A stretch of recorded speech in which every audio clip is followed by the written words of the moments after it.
parfois dans des moments de solitude où Dieu ouvrira les écluses des cieux. Il m'a dit de te donner cette eau et ce pain de l'espoir pour que tu puisses encore marcher, parce qu'il avait dit aussi à Élie, mange, bois et continue les chemins car il est lent.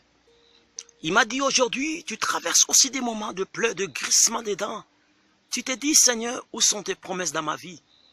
Mais aujourd'hui, il m'a dit de te rassurer, il est bel et bien avec toi. Tu es dans une même équipe avec Jésus. L'équipe qui n'échoue jamais, l'équipe qui gagne toujours.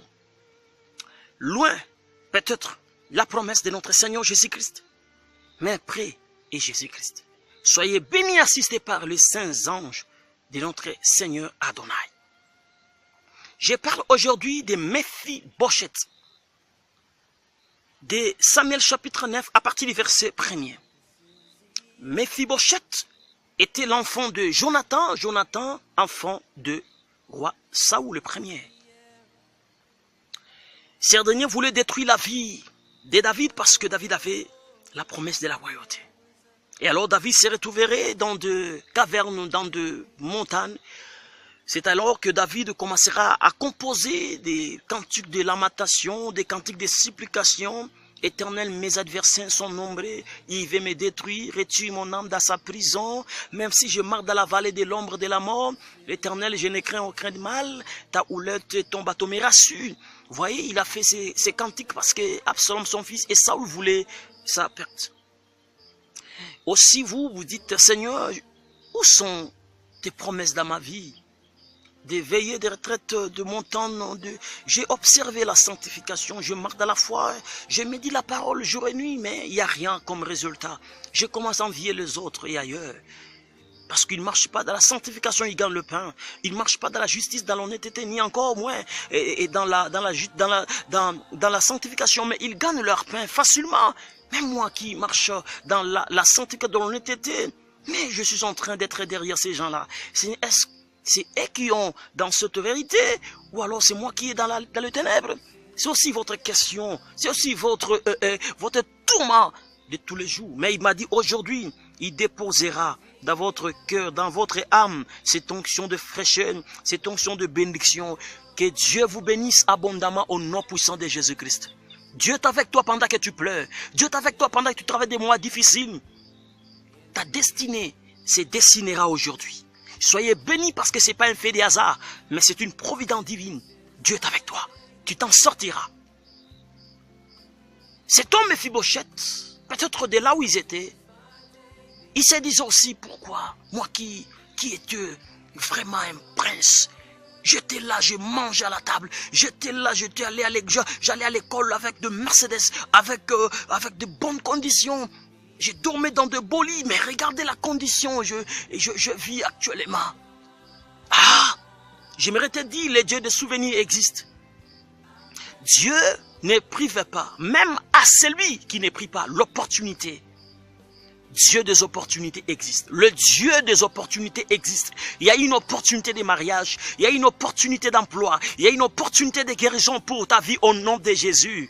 Même si vous sentez déjà embarrassé, vous sentez la mort vous dit viens, j'ai dit l'enterrement est annulé au nom puissant de Jésus-Christ. La maladie qui te ronge, le sida, diabète, je ne sais pas moi quel est le nom de votre maladie, je donne déjà à ce nom-là le nom de guérison divine, instantanée au nom de Jésus, notre roi et Seigneur. Il m'a dit ton âme gonfle parce qu'il y a des soucis, des blessures intérieures. Guérissez-vous des blessures intérieures par la parole de Dieu et par ta foi. Tu t'en sortiras. Soyez bénis, arrosés par la parole de notre Seigneur Jésus-Christ. David, lorsque maintenant, avec toute quiétude, Dieu l'a donné la royauté, il posera maintenant la question. Il n'existait pas quelqu'un dans la famille du roi Saoul pour que je lui fasse du bien. On appelle Tiba parce que c'est lui qui avait travaillé avec le roi Saoul. Lui croyant qu'on va les détruire, on va les tuer. Mais on posera la question à ces messieurs. Et ces messieurs répondront, il existait bien et bien le fils de Jonathan. David se rappellera de Jonathan, oui, il fut mon meilleur ami. Je m'étais dit, ne jamais blesser quelqu'un dans la vie, car demain existe. Même si aujourd'hui il n'a rien, considérez-lui comme l'image et la ressemblance de Dieu, car demain son Dieu existe. ta porte est fermée. Mais heureusement, la porte du ciel n'est pas fermée pour cet homme-là. Soyez bénis au nom de Jésus-Christ de Nazareth. Lorsque ce monsieur Tuba dira oui, il est là, mais il est perclus de plaie. Mais il vit à Lo-Debar. Lo-Debar veut dire simplement la place ou un territoire ou une ville ou un village sans pâturage.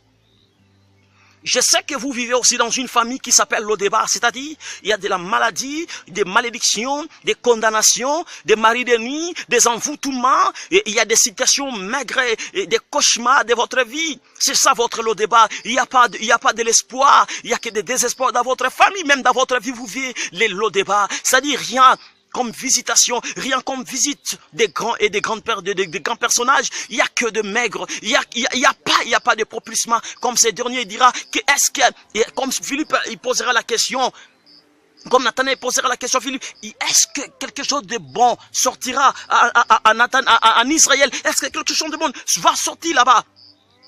J'aimerais simplement te dire ceci. Dieu m'a dit, vous vivez aussi dans votre Lo-Debar, dans votre situation la plus dure, dans votre situation de médiocrité. Vous vivez des combats répétitions, des difficultés continues. J'aimerais te dire, c'est votre Lo-Debar. Vous traversez des périodes de plaies, des périodes méconnaissables. Vous êtes là en train d'être nourris par vos plaies, nourris par votre maladie, nourris par votre situation qui s'empire des jours au lendemain. Malgré vous cherchez, tu es en train de chercher l'Éternel. Il n'y a rien comme exaucement, il n'y a rien comme réponse. Il m'a dit ceci, creusez encore, ta réponse viendra. Aujourd'hui, ta réponse viendra. Soyez bénis au nom de Jésus-Christ. Mephibosheth ne savait pas, quelqu'un pense déjà de lui. Mon Dieu, ton Dieu, il pense de toi aujourd'hui. Dieu te guérira. Ta situation-là, elle ne va pas t'enterrer. Je dis, cette maladie-là, elle ne va pas jamais remporter ta vie sur cette terre de vivant. Dieu est avec toi. Tu mangeras à la même table que roi, avec le grand, tu partageras le même butin, tu discuteras avec le roi, les gens qui gouvernent votre pays. J'ai dit, les gens qui gouvernent ce monde, ils commenceront aussi à vous inviter, ils commenceront encore à vous questionner, à voir votre intelligence. Les dieux des opportunités existent. Mettez en lui toute ta foi, ne doutez rien, Dieu est avec toi, ça ira. Cette maladie, c'est pas la fin du monde parce que l'homme t'a quitté. Il t'a quitté, mais il n'a pas quitté. Il n'a pas ôté en toi la foi en Adonai, l'Éternel. Les parents, oui, ce sont eux qui sont, ils ne sont plus encore en vie. Mais notre Dieu, ton Dieu est en vie. Tu as perdu le parent, mais tu n'as pas perdu Dieu. Dieu est avec toi.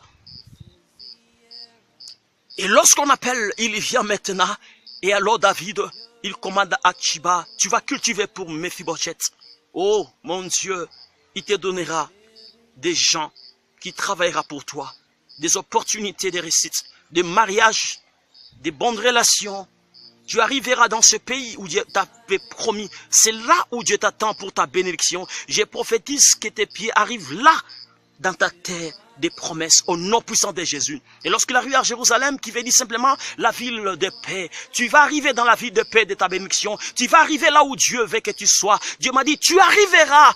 C'est là où Dieu t'attend pour l'accomplissement. Éclater ton nom. Dieu est avec toi. Ça ira, malgré cette situation qui est en train de persister. Il m'a dit, ne regardez pas la situation, car celui qui a fait la promesse, il est bel et bien vivant. Dieu se souviendra de toi. Malgré cette circonstance, tu t'en sortiras plus qu'un vainqueur. J'ai dit, ton Jérusalem existe, c'est-à-dire ta ville de paix. Ta ville de paix existe, là où tu vas oublier les tourments du diable, tu vas oublier les tourments de la jeunesse, tu vas oublier, Dieu te souviendra de toi. J'ai dit, la sorcellerie pourrit, mais la prière ne pourrit jamais. Dieu se souviendra de tes prières que tu avais oubliées pendant 5 ans, pendant 10 ans. Dieu, il s'en souviendra de ça pour ta bénédiction. Soyez consolés et vivez les opportunités de Dieu Tout-Puissant, dans le nom puissant de notre Seigneur Jésus-Christ.